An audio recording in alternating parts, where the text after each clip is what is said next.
اعوذ باللہ من الشیطان الرجیم بسم اللہ الرحمن الرحیم۔ ویلکم کرتے ہیں اپنے چینل یوٹیوب اسلامک ورلڈ پر۔ امید کرتے ہیں آپ سبھی میری بہنیں میرے بھائی خیریت سے اور عافیت سے ہوں گے۔ مالک حقیقی کی ذات آپ سب کو ہمیشہ کے لیے خوش اور پرام رکھے۔ امید کرتے ہیں آپ نے ہمارا چینل سبسکرائب کیا ہوگا، اگر نہیں تو چینل کو سبسکرائب کر لیں اور بیل آئیکن کو آل پر پریس کر لیں تاکہ ہر آنے والے نیو ویڈیوز کا نوٹیفیکیشن آپ کو ملتا رہے۔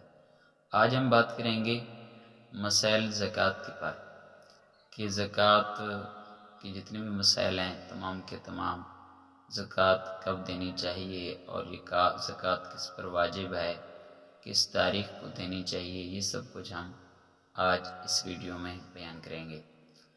مسئلہ: جس تاریخ کو کسی شخص کے پاس نصاب بے قدر مال آ جائے، اسی تاریخ سے چاند کے حساب سے پورا سال گزرنے پر جتنی رقم اس کے پاس ہو اس کی زکوٰۃ واجب ہے۔ مثلا کسی شخص کے پاس یکم رمضان المبارک 1443 ہجری کو نصاب کے بے قدر نقدی پیسہ یا سامان تجارت موجود تھا، اب اس نے گزشتہ سال کی زکوٰۃ ادا کر دی۔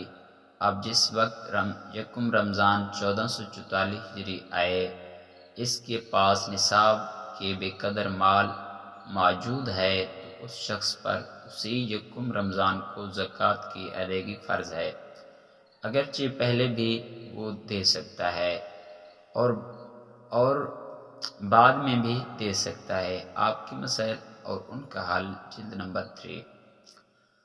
مسئلہ: سونے یا چاندی کا زیور جب بے مقدار نصاب ہو اس پر زکوٰۃ فرض ہے، اس زیور کو استعمال کرے یا نہ کرے۔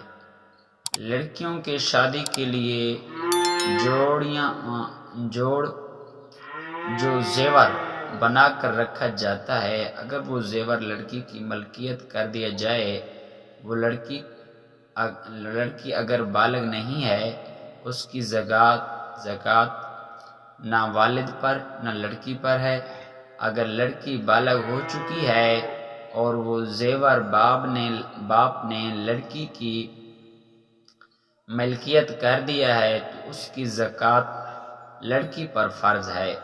اگر لڑکی کی ملکیت نہیں کیا تو باپ پر ہے۔ فتاوی محمودیہ، جلد نمبر 11۔ امید کرتے ہیں ہماری آج کی یہ ویڈیو آپ کو اچھی لگی ہوگی۔ مزید نیکسٹ زکوٰۃ کے مسائل حاصل کرنے کے لیے، اسلامک ویڈیوز کے لیے ہمارے چینل کو سبسکرائب کر لیں، بیل آئیکن کو آل پر پریس کر لیں تاکہ ہر آنے والے نیو ویڈیوز کا نوٹیفیکیشن آپ کو ملتا رہے۔ ملتے ہیں نیکسٹ ایک نیو ویڈیوز کے ساتھ، تب تک کے لیے اللہ حافظ۔